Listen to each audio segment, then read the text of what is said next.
Designer Notes Subject 19. What subject would you like us to discuss next? Subscribe and comment to let us know. Tudor has been working with a secret line of watches, and yesterday, we finally got a glimpse of what's next for Tudor, and what we found may surprise you. Here's everything we know so far about the Tudor Royal 2020. Coming off the heels of the release of the Tudor Black Bay Navy Blue, Tudor now dropped a surprise limited release with the Tudor Royal 2020. The current release is aimed for the Asian market for now, with some Asian retailers already receiving stock, and it's poised for a silent launch more than a worldwide release. Basel World, the premier watch convention, has been cancelled this year, and now watch companies are left, or in some cases like Rolex and Tudor, elected to release their new models through their own avenues. Tudor is designating it the Reference 28600, with 100-meter water resistance, built with 316L steel and sapphire crystal with all models. Reports are circulating that the Tudor Royal will sport a staggering 52 variations. 4 different sizes and 9 different dials will be available. With a massive range of variations, it's surprising that this is an Asian release only, with the same vein of the Tudor prints. The motif is aimed at the sports luxury market with the emphasis on both men and women. Tudor is even calling it sports chic. Really? The fluted vessels reminds us of the Rolex Thunderbird and some older Air King models. From the press photos and video, the knurling on these bezels doesn't seem to be very defined or sharp compared to the Datejust by Rolex. This can be a disappointment to many. The dial sports either the applied Roman indices or diamond hour markers. The dial comes in sunburst, gold, and mother of pearl variations. Along the outer rim of the dial is also the railroad track print of the minute scales. These reflect more of the dressy design direction rather than any sporty functionality.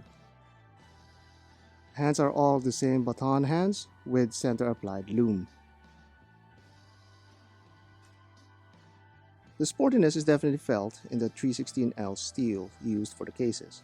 Aside from that, the pieces are more dressy, with some of the models being accented by 18-karat gold. The finishing is fairly simple and uncomplicated, with mostly circular and brush finishing all over the case. The cases will come in 4 variations: 28, 34, 38, and 41 mm, with all of them dressed with sapphire crystal. All our attention, however, goes to the integrated bracelet that these Tudor Royals will be released with. Many are citing Royal Oak similarities with its flat links that's connected together with 2 thin central links. The Tudor Royal, though, more closely resembles the Rolex Oyster Quartz. Regardless of its similarities, the light play between the polished center links and the brushed metal bracelet is just mesmerizing. These watches will sport the modified ETA 2671 movement, the caliber 2834. These movements come in a date-only complication for the 28, 34, and 38 mm sizes. For the 41 mm version, it will be using the day-date configuration.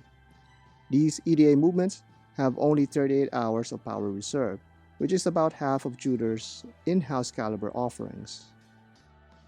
Right now, they are only available on China, Hong Kong, Taiwan, and Philippines, starting at $2,400 for the sporty 41 mm version and around $4,000 for the duotone 38 version. These prices are definitely competitive offerings for Tudor. They use the ETA movements to cut costs, and as well as minimal finishing on the cases. The whole Royal line for Tudor is not a totally new line. Tudor had a Royal line back in the 60s aimed at the classy attire consumer. This year, they are aiming at our contemporary tastes. We were surprised that Tudor went with this design direction for the bracelet, despite the certainty of being pigeonholed again for aping other brands' design choices. Does it excite your palate, or is this another line that solidifies Tudor as a homage brand to its older sister Rolex? But maybe the more pressing question is, will the West even taste it at all?